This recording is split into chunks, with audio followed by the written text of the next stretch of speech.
This episode is brought to you by Shopify.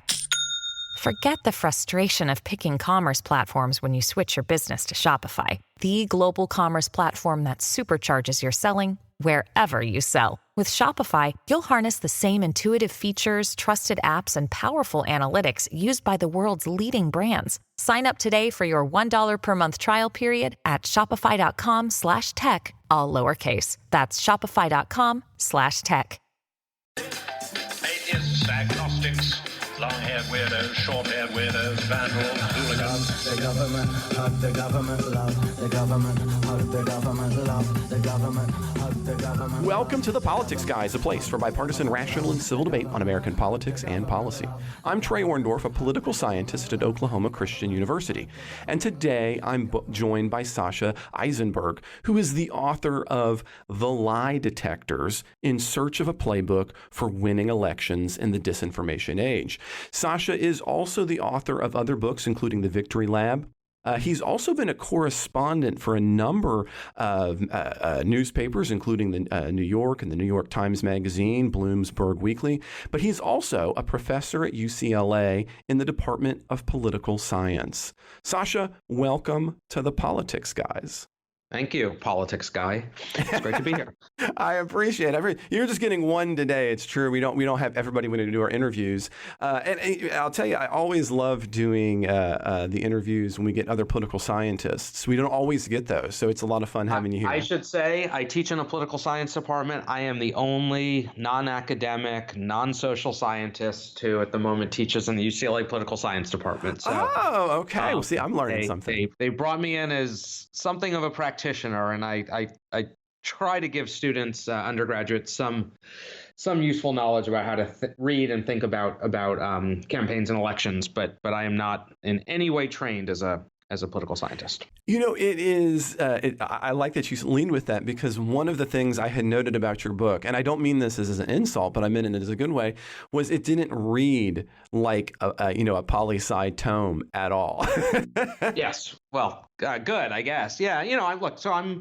My background is as a journalist, and as you mentioned, I've written for newspapers and magazines, and been an editor, and done a whole lot of things. And I've spent a fair bit of time around political scientists, and I think I have some familiarity with both methodology and some of the important questions and ways that people think about campaigns and elections. But fundamentally, I think I'm doing something a little different. And this book grew out of the Victory Lab, that was very much about how innovations in social science research, especially the use of randomized control trials, were shaping the way that people inside campaigns worked. And this is sort of a continuation of my reporting on how people in campaigns are thinking about some of the new challenges that they have in this information environment.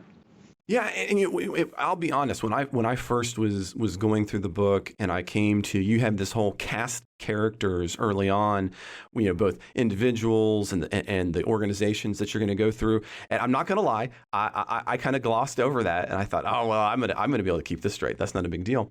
And then when I got done with my first read, I was going back and really trying to connect the dots on some of those things, because there are so many moving actors in your book. And, as I was looking at it and thinking about it, rereading it, what I saw was really that you were kind of maybe looking at, in this tome, kind of that second part as you're referring to, is maybe some of the more hidden players who are trying at that campaign level to either identify or combat what they think of as being disinformation. But you also seem to be challenging the notion of disinformation as propagated by the American left, at least at that campaign level. So, Sasha, could you start by just kind of outlining for listeners kind of that central narrative of your book, and maybe, if you can, a thumbnail sketch of some of those really important players? Yeah, so it's fundamentally a story of how the primarily American left, but I do have a chapter that's set in Brazil, post 2016 has grappled with this new information environment, and the core way that the people who are doing it define it as around the idea of misinformation or disinformation. What sort of becomes clear is that, and where I felt my point of entry to this was feeling a couple of years ago like I had read plenty of things about disinformation as a sort of democracy level challenge, as a societal challenge, about it as a geopolitical tool. I'd read a lot about what the social media platforms could or should be doing, about possibly what government regulation could do. But the one thing that was missing, that to me as a political journalist who's written a lot about campaigns and elections, was what do campaigners do in this newly asymmetric media environment where their opposition isn't necessarily their opponent. It is not necessarily another candidate or party or labor union or super PAC, but it's not what I would sort of say is a legitimate political communicator who's constrained by campaign finance rules and the tax code and various laws that require some disclosure and transparency about how they're raising money and spending it. Might not even be constrained by the laws of the United States. Certainly isn't necessarily constrained by some of the norms and professional consequences that I think have kept political actors from like egregiously, recklessly lying without fear of consequences. And so how do you run a campaign when you're up against a foreign intelligence service or somebody in their basement who's anonymous online, or a sort of, an online mob that isn't really accountable as a political act or any of these things? And so that's sort of that's the thing that sets it up, is this new dynamic that at least American political campaigners became aware of, cognizant of, as they reckoned with Donald Trump's victory in 2016. And it is largely an account of the last, whatever that is, 7 years. And these different strands, as you point out, Trey, of people sort of thinking about how you respond to it. So I tell a story of some efforts that were funded by Reid Hoffman, the LinkedIn co-founder, who's become one of the biggest donors on the American left, that end up seeding false flag operations, disinformation operations during the 2017 Alabama Senate special election, designed to damage Roy Moore, the Republican nominee. I write about an effort by a nonprofit and a super PAC who's called We Defend Truth, whose sort of animating idea is, let's push back against conspiracy theories by basically adopting their sensibility and aesthetics, use humor and memes and GIFs and kind of the coarse patois of the internet, instead of responding with fact checks or traditional political messaging.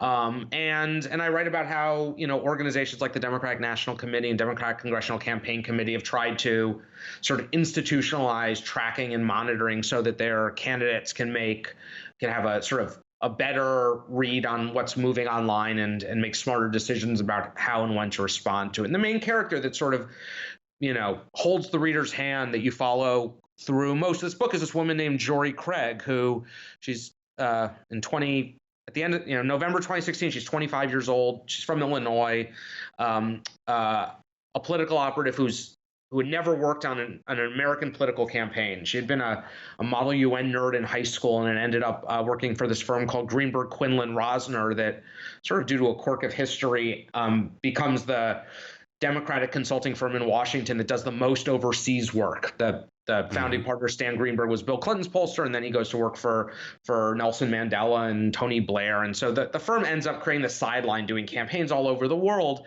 And right out of college, Jory Craig is an intern, gets a job there, and she's first sent as a digital consultant to Moldova, where she's advising a party leader how to get on Facebook. And then she's sent to Gabon and the Philippines and Panama and the Bahamas. And so when 2016 rolls around, she's following it as an American, but from abroad, not involved in any way.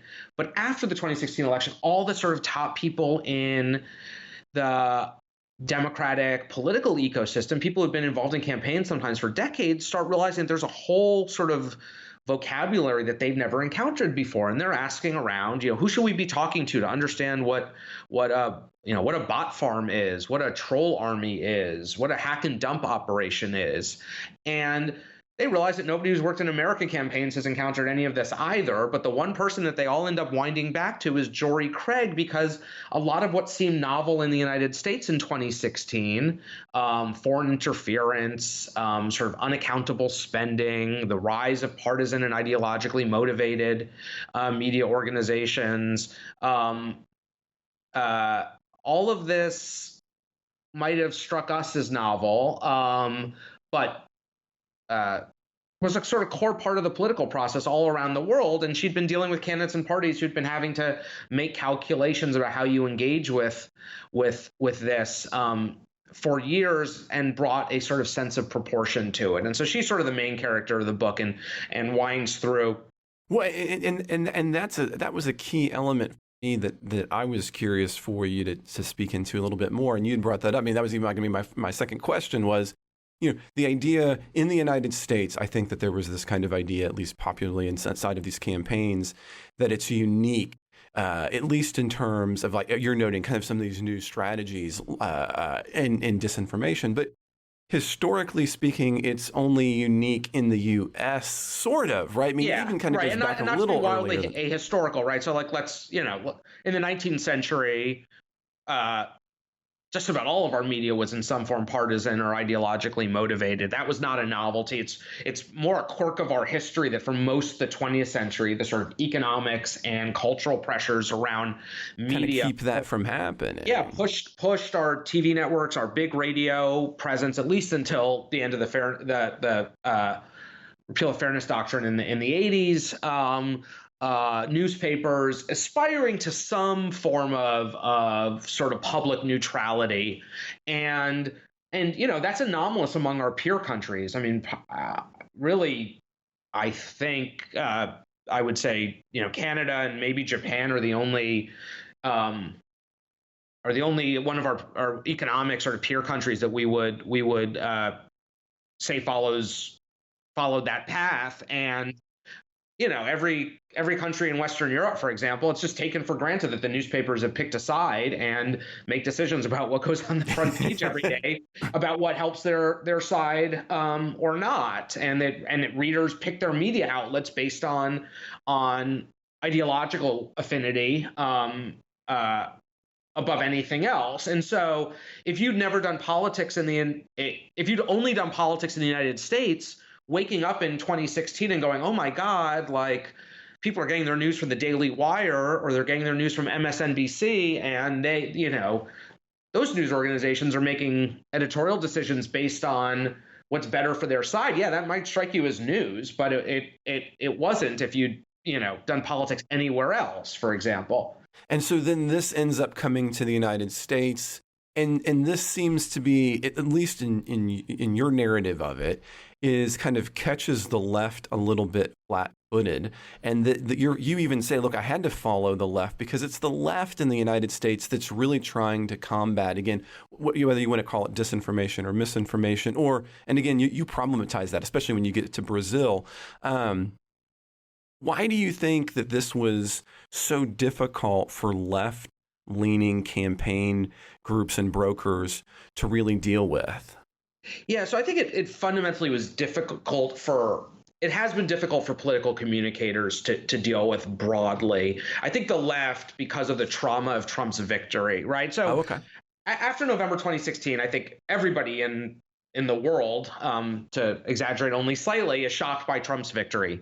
And among folks on the American left, the quest to understand what happens leads in all sorts of places, right? So some people are focusing on Midwestern industrial states where Clinton underperformed. Some people are focusing on demographic groups where she didn't do as well as Obama did. Some people are focusing on her performance as a candidate, right? The whole policy shifts within the party coalition. But one line of inquiry focuses on all these things that happened on the internet over the course of the 2016 campaign that either were not sort of recognized, appreciated, or at the moment, or understood as part of a broader phenomenon. And that ends up being the involvement of Russian intelligence services, as the Mueller report later described, becoming active in trying to communicate with American voters via Facebook. There was a fascinating story that came out immediately after the election in November 2016 about Macedonian teenagers who were trying to make money off of basically Google ad clicks, and had realized that the thing that would get Americans to most readily click on their content was provocative and generally untrue content about American politics. And so they started making these websites. And so all of these things sort of happen in isolation. They didn't get a lot of attention because I think that our political media, and I say this as a willing participant, are very bad at thinking about decentralized political actors of any kind, and whether they're activists or Macedonian teens. And so nobody really, I think, stitched this together until you had Democrats who are sort of autopsying Hillary Clinton's defeat. And all of a sudden it becomes, wait, all this stuff is happening online. And fundamentally the shift, I think, is from the centralized media environment in which the generations of political professionals have been trained to think about political communication. A world where 3 TV networks and some big city regional newspapers and, RIP news weeklies, but still, like, where you could control access to the large part of information flow that American voters receive if you could manage media coverage in those places. And what we think of as a sort of, the canonical archetypes of the great, modern American political strategists, Lee Atwater, Karl Rove, David Axelrod, whoever, they were all people, James Carville. But part of the story we told was that they were really good at managing appearances through mass media. Yeah. And I think the reckoning after 2016 was that's a farce. Mass media is far less influential, and there are all sorts of other sources of information, particularly online, that are reaching voters, and very few political communicators in the United States had ever thought of that as anything other than a sideshow. Yeah, just kind of noise. As a matter of fact, I love that, because you in the book even say, look, one of the problems, one of the reasons the left is focusing on misinformation and disinformation isn't just primarily because of its effect, although there is undoubtedly an effect, but because they view that as being kind of, and you're putting it that decentralized, their own power is waning. In your words, you say it's the end of the, quote, modernist era, end quote, where operatives can kind of see all the chess moves. But misinformation arises from a decentralized network where you can't have that grand chess strategist sitting there. So to what extent is the misinformation, disinformation battle on the left about disinformation and misinformation, and what extent is it kind of, again, you don't use this term, but kind of maybe this radical transformation of what it means to try to be that chess player, and maybe the end of that era, people just kind of flailing at that? Yeah, this is where I think my focus on the people inside campaigns is different than, let me make a distinction, I guess, between broadly. I think there are a lot of folks on the left who are thinking about policy, who are thinking about the what matters for democracy, who are thinking about how the tech companies deal with content moderation. And I think for them, the truth or falsity of content online is a very important distinction. Key, yeah. Yeah, and so if you're talking about increasing liability for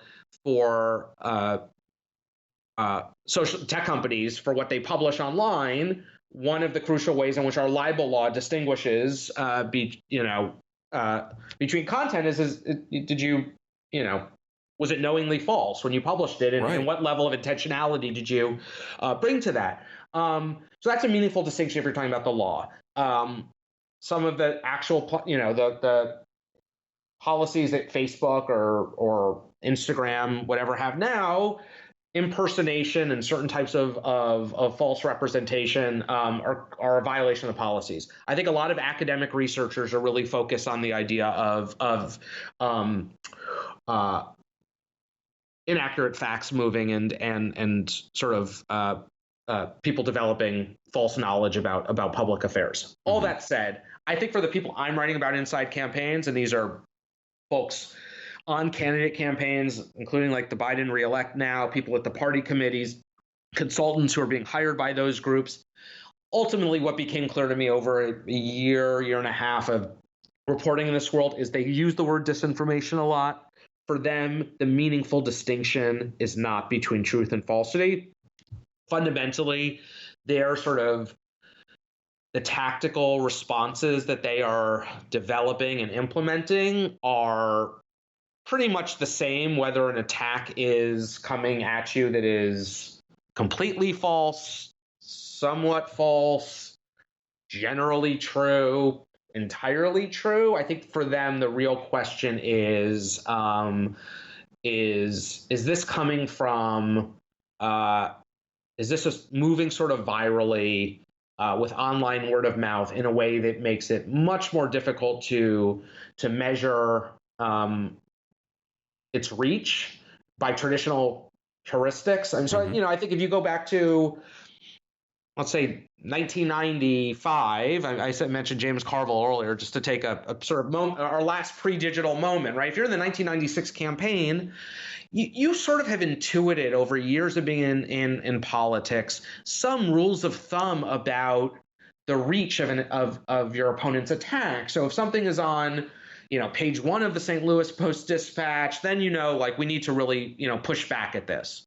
But if it's on page 19 of the Decatur newspaper, maybe we sit back and we wait a little bit and see if it's breaking through. Or if this talk radio host is really obsessed with this issue, we don't have to be that concerned. But if this other talk radio host, they reach a different audience, and that could really get the attention of other news organizations. And this was just sort of baked into how communications operatives thought about the impact of negative coverage, whether it was true or false, baseless, whatever. That doesn't translate online when you're dealing with, certainly social media. And so a lot of, I think, what they're thinking about is not, is it true or false, but is how do we identify what is actually an electoral threat to us online, and how do we respond to it without making the problem worse in ways that are unique to some forms of misleading attacks. But fundamentally, they know that their job is not to police accuracy on the internet. And one way that makes it clear is you talk to the people who are at the Democratic National Committee or something, and who work on counter disinformation. They spend all day watching online to see if people are, saying bad stuff about Joe Biden and Kamala Harris. They do not think it's their problem if people are saying inaccurate stuff about Donald Trump, right? Well, when you talk about that, and as I read, I often, as a researcher, have kind of thought about this as the pre and post Dean Scream era, right? Yeah. That idea of, well, this isn't going to have any traction; it's not going to move forward. And of course, this is a much earlier picture, but the countless video memes of the Dean Scream undoubtedly harm him in ways that most, I think, in a different era would have thought, oh, well, as you're kind of saying, that the rule of thumb is going to be, well, that's going to die down. That's only going to have legs for 2 seconds, and it's not forward. But I like how you come back there and you talk about the fact, look, from the left, it's not really about the truth content. And one of the things that I noticed was the number of individuals in the book who talked about, look, our goal is to run a, quote, Trump-style campaign. And what one analyst called this was aggressive and eye-popping digitally. And so is that part of this, maybe actual misinformation or maybe so-called misinformation campaign is really more to, can we get the Democrats to emulate the Trump model? Is that kind of what's happening here in some ways? I think different people see different aspects of Trump's online campaigning as worth learning from. So I would sort of note, so the example you gave, I think is from that group, We Defend Truth. And yes, yes, it is. Yes. Their idea is basically the reason that right-wing messaging, and particularly they're worried about certain conspiracy theories. They've done work against coronavirus-related disinformation, against post-2020 election denial, skepticism of the legitimacy of Biden's victory. Their view fundamentally is that a lot of what the right intuitively got about online communication is they're entertaining. And it's true, conspiracy theories like are more entertaining often than the truth. That's part of the reason that they're I was 14 when I went into my first like JFK assassination rabbit hole, and yeah, the conspiracy theory stuff was like far more entertaining to me as a teenager than the Warren Commission report was, right? Yeah, well, it was similar for in my era. It was, did Kurt Cobain actually kill himself? Yes. Right? Yeah. Right. And so part of it is so part of what they're saying is like, yes, one, we need to figure out how to be entertaining. Often the kind of response to lies online takes on a sort of scolding tone. Here's the fact check. Eat your vegetables, do your homework, do your research. Feels like, that doesn't sound fun. So I think some of it is that, and in this group's particular case, it is like there's a language that works online, and it's pop culture, so this group goes out and hires. They find Bo the guy, Elliott, right? Hate my pee-pee. I was gonna be, so tell us about him, because he becomes this guy who on it's a GIF or a GIF sharing site. He ends up becoming a central player because of just how funny his memes are, right? Right. So the guy from this group, David Goldstein, who's been a pollster and a Democratic political operative, and starts to focus on this question in 2017. He really says, like, we are not going to be able to get in front of people online unless we are first entertaining. That's the barrier to entry, and then we have to be persuasive and convincing.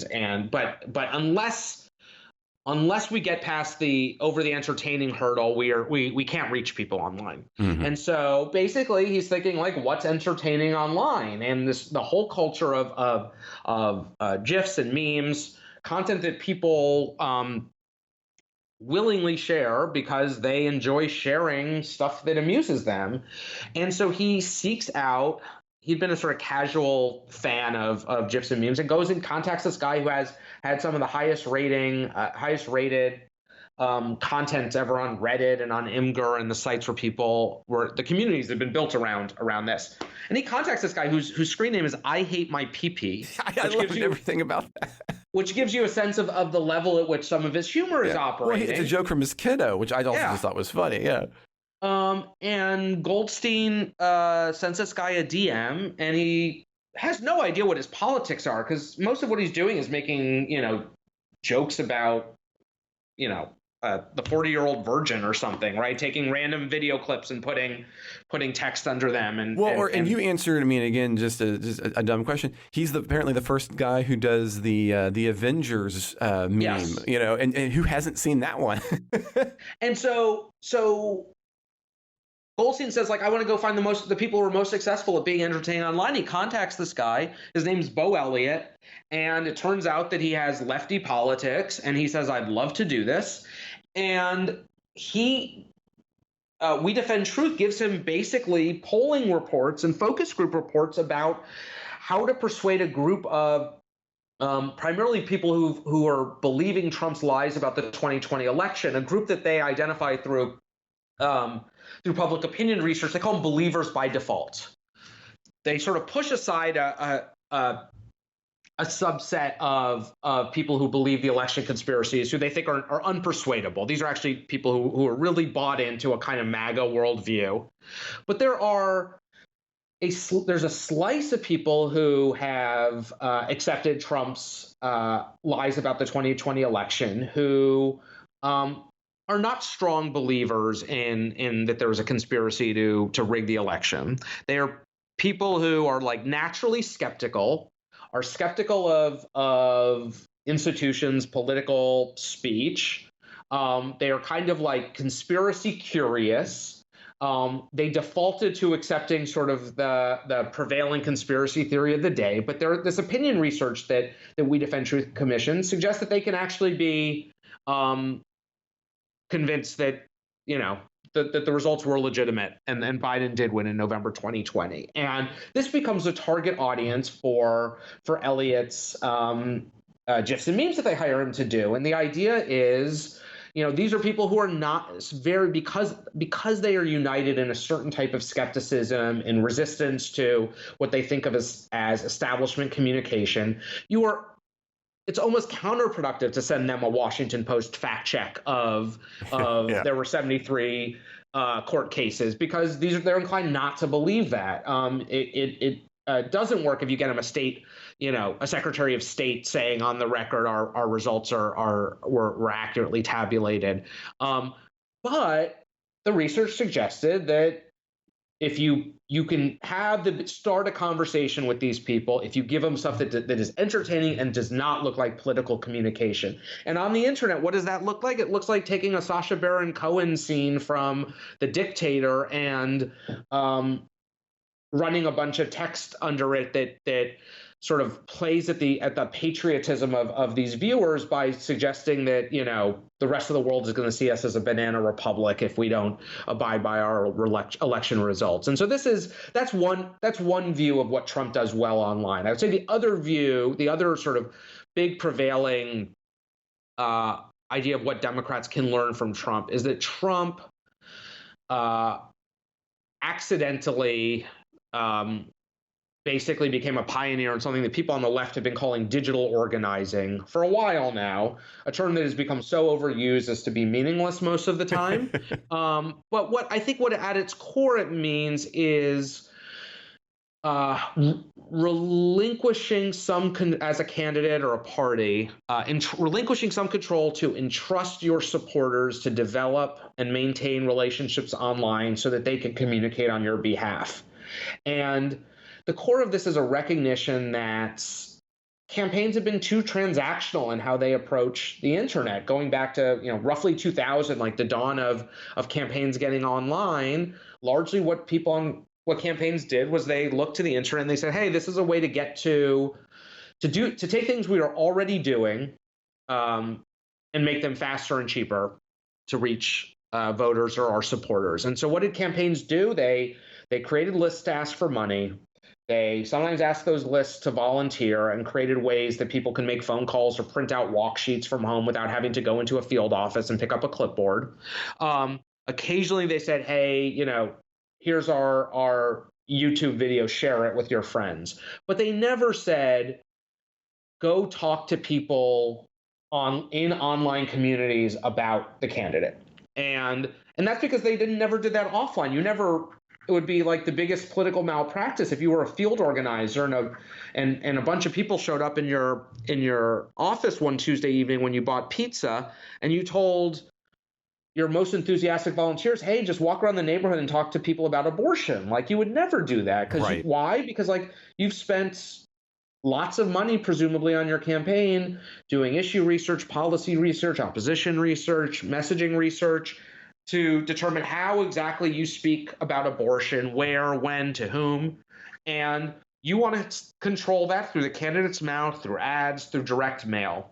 And Trump, just by his instinct and intuition, and so I think probably short attention span, had a very different approach to the internet, which is he saw stuff online that amused him and he retweeted it or shared it. And he sent a signal to his supporters that their voice online mattered, that he wanted them to communicate, often through GIFs and memes and such. And what he ended up doing, I think it's one reason that MAGA has become such a durable, meaningful online community for the people who are a part of it. I mean, far more. I think one way to look at this, but do you think that's why? So, for example, we had talked on the show about this at the time, and there was a little bit of a split between the guys on the left and the guys on the right. But you recall the famous "I am inevitable" meme that came from Trump, right? And putting him into the place of Thanos in Infinity Wars, and a lot on the left thought, "Oh, well, this is terrible because you're making the wrong message." But it connected to people. Is that kind of what you're getting at here when you say that Trump kind of intuitively had that?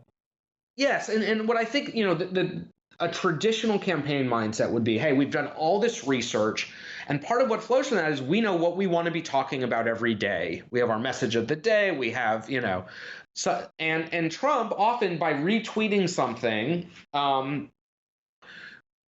Did something that was sort of at odds with what his campaign advisors, it was a distraction. Mm-hmm. But part of the upside of that distraction is, especially when you're sharing your supporters' homemade content, is you're empowering them.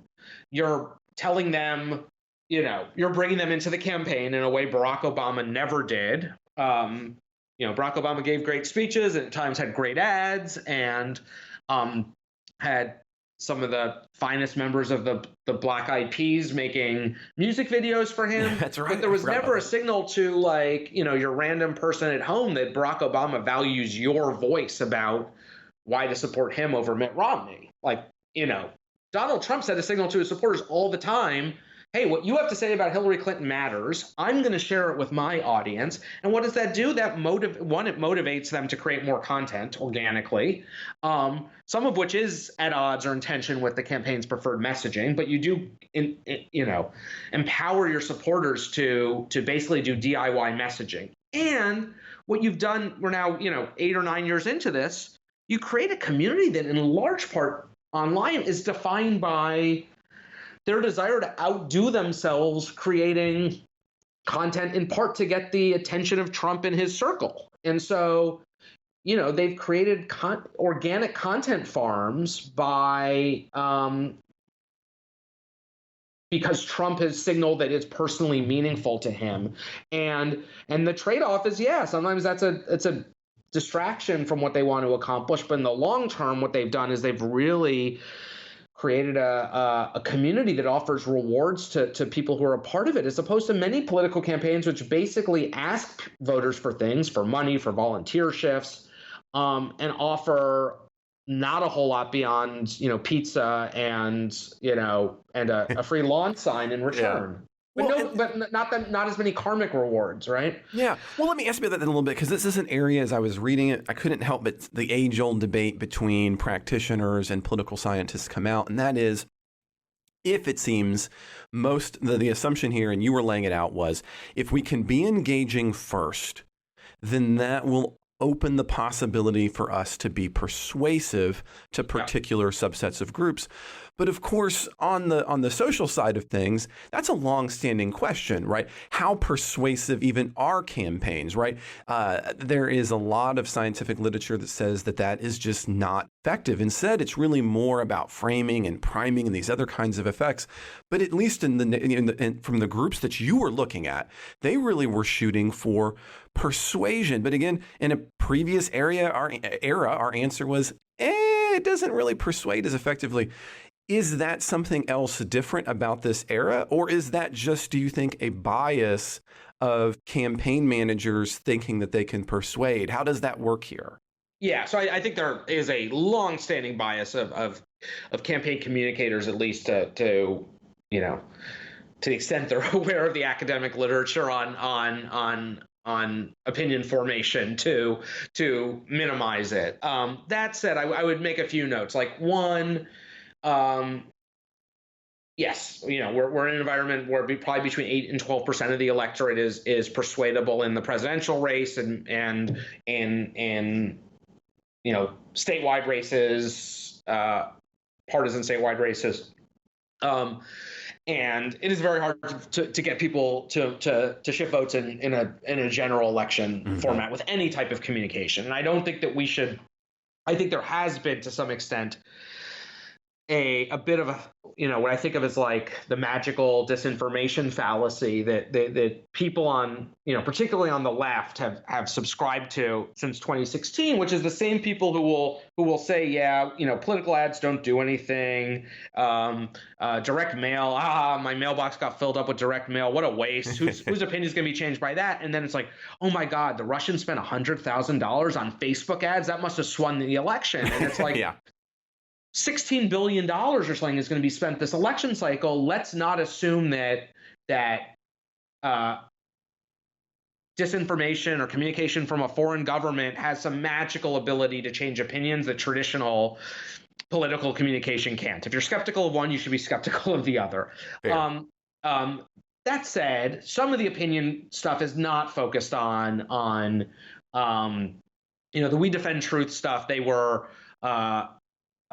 most of their work has been nonpartisan, focus on changing opinions about, for example, the legitimacy of the 2020 election results.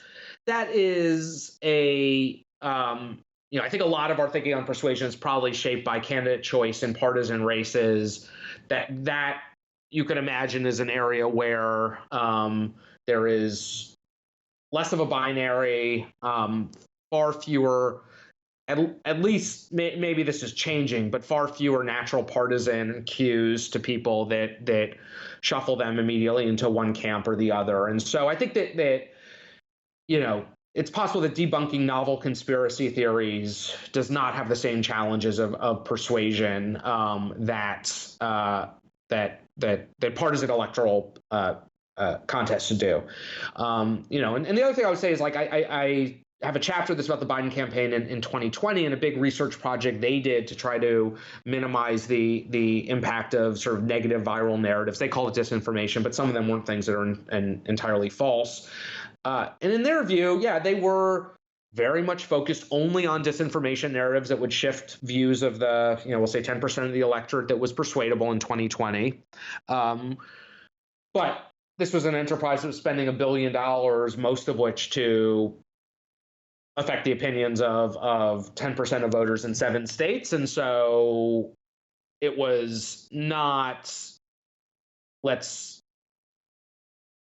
the alternative was like, let's not try to persuade them. It was, do we think about these online viral narratives as a different persuasion challenge than what we're trying to deal with our television ads, for example, or what we're doing with our direct mail, or what we're doing with our free media. And so, but yeah, I think it is I think we're still sort of stuck in the novelty phase of all this. And I think one area where people lose sight of reality is to assume that the normal rules of persuasion don't apply if it's the internet, or if it's foreign communicators, or if it's capital D disinformation. And like, no, that seems like a silly way to think about this.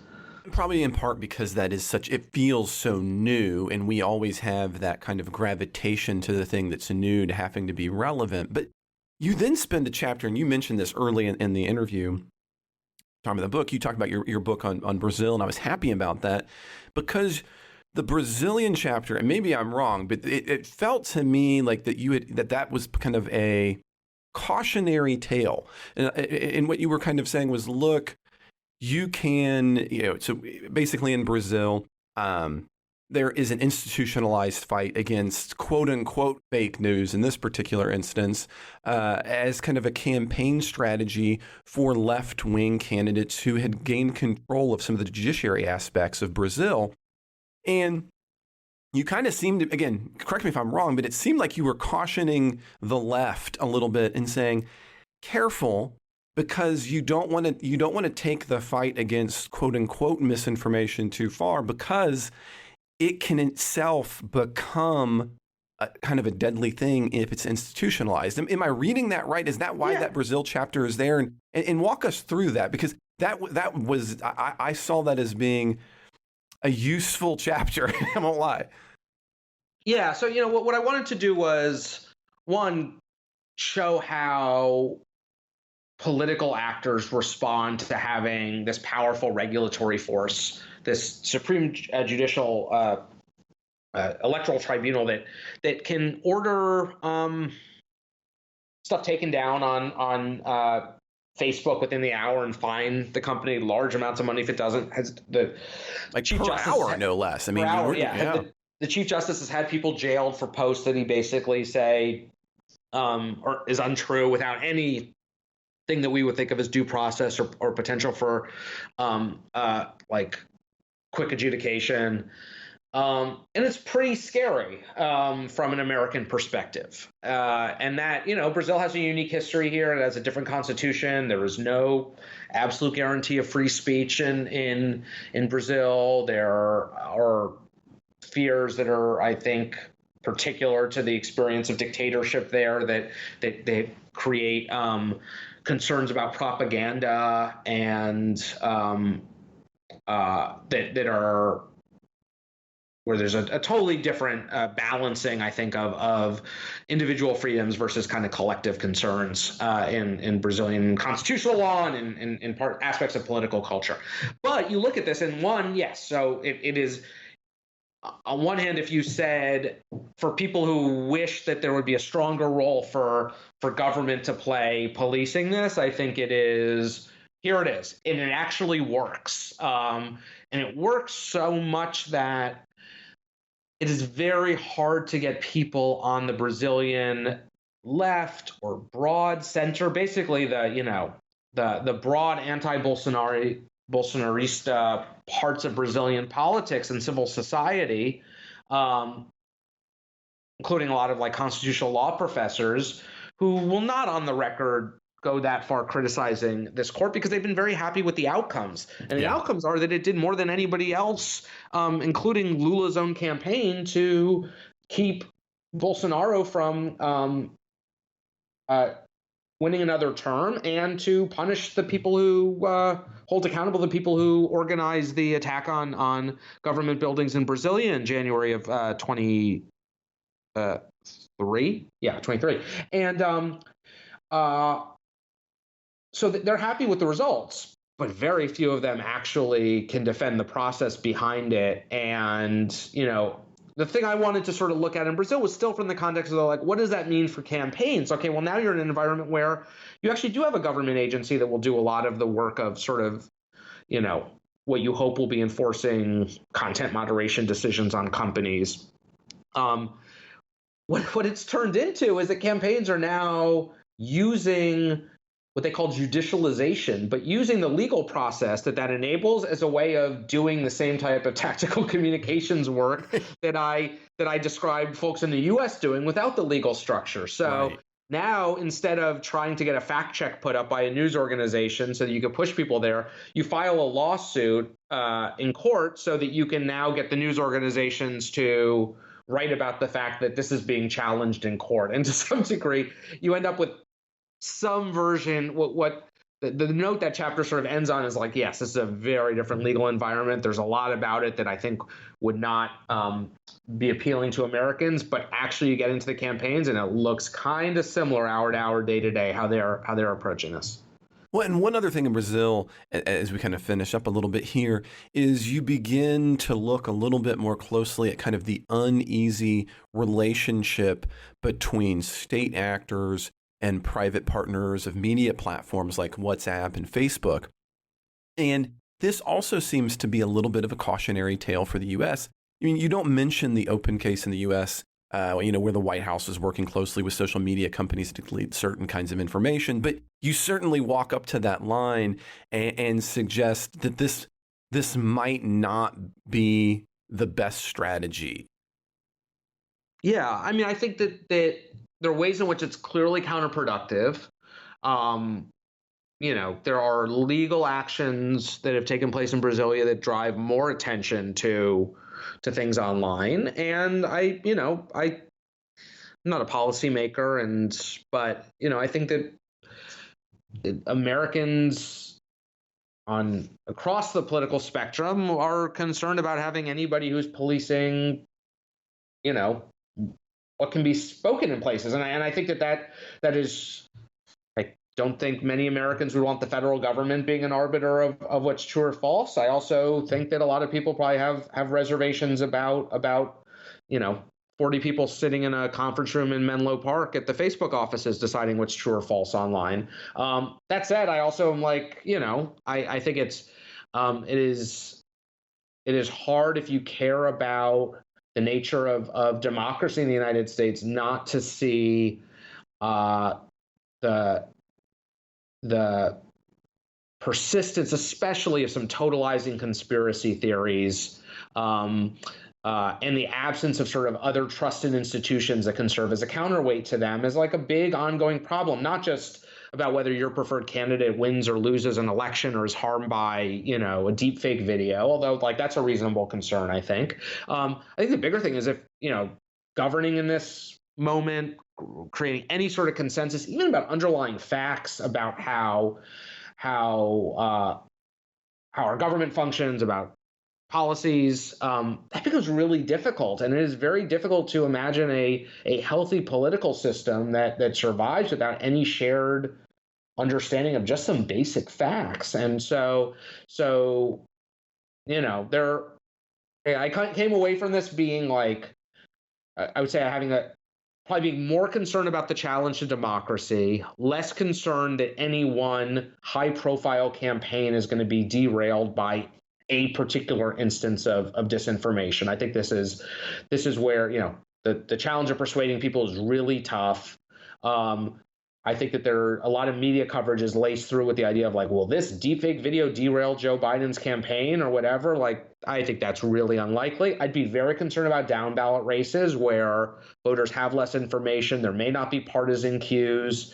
There are fewer news organizations that are covering them. The campaigns are less equipped to deal with this stuff in real time. That's where I think the real worry should be for citizens. And I think all of this is set against the backdrop that a lot of the institutions that a generation ago helped shape some shared understanding of how the world worked. And that was, media institutions, that was credibility of academic institutions, scientific expertise, the courts, the FBI, the public health establishment, religious institutions. There were a lot of institutions in American life that helped people understand what was real and what was fake in the world. And almost all of them are weaker in their cultural standing now than they were when either of us was born. And I think that is a big problem for the country going forward. And there are no obvious, easy solutions that don't have really bad trade-offs attached to them until we get to the point where some of those institutions are, reestablish themselves as credible in the eyes of citizens. Well, Sasha, it has been wonderful chatting with you and to get a chance to read your book, The Lie Detective Test. Thanks for being here on The Politics Guys. Thanks for having me. I really enjoyed it. Again, it's Sasha Issenberg is who we have on the show today, and his book is The Lie Detectives in Search of a Playbook for Winning Elections in the Disinformation Age, and it is available right now. That ends this interview episode of The Politics Guys. And so I'm going to end by saying, if you're not already a supporter of the Politics Guys, if you want to have more things like interviews with Sasha, I definitely recommend you become a supporter because it gives you all kinds of great benefits like this episode without any of the advertisements or any of the interruptions. But there's so much more to being a supporter of the Politics Guys. It includes things like being a part of our very active Discord group and all kinds of other benefits. So if you want to support great interviews like this on The Lie Detectives, I recommend you head to patreon.com/politicsguys right now. Take a look at all the different levels of support and the different options you'll have to support the show, support the mission, and support the guys behind the podcast. So again, head to patreon.com/politicsguys because shows like this are only possible with your support. If you'd like to support us in other ways, we're on Venmo where we're at Politics Guys. You can also support the show through PayPal. All of those support links are in the show notes, as well as at politicsguys.com/support. If you want to buy the book, you'll also find links to that for the Lie Detectives in those show notes as well. If you'd like to be any kind of our member and you just can't support us right now, we totally get that. But we would love for you to be able to share, subscribe, rate, and review this episode in whichever podcast app you use on social media. If you've got a question, comment, correction, or anything else you'd like to ask us about the book, this interview, or anything else we do at the Politics Guys, please give us a line at mail@politicsguys.com. You can also reach us on Facebook and X. You'll find all of those links, you guessed it, in the show notes. As always, I want to give a warm thank you to the executive producers of the Politics Guys, who are Bruce Johnson, Wilmer Marino, Daniel Toe, Ryan Beasley, and Don Oglesby. We'll be back with a full-length episode this weekend. I hope you'll join us then. This podcast is part of the Democracy Group.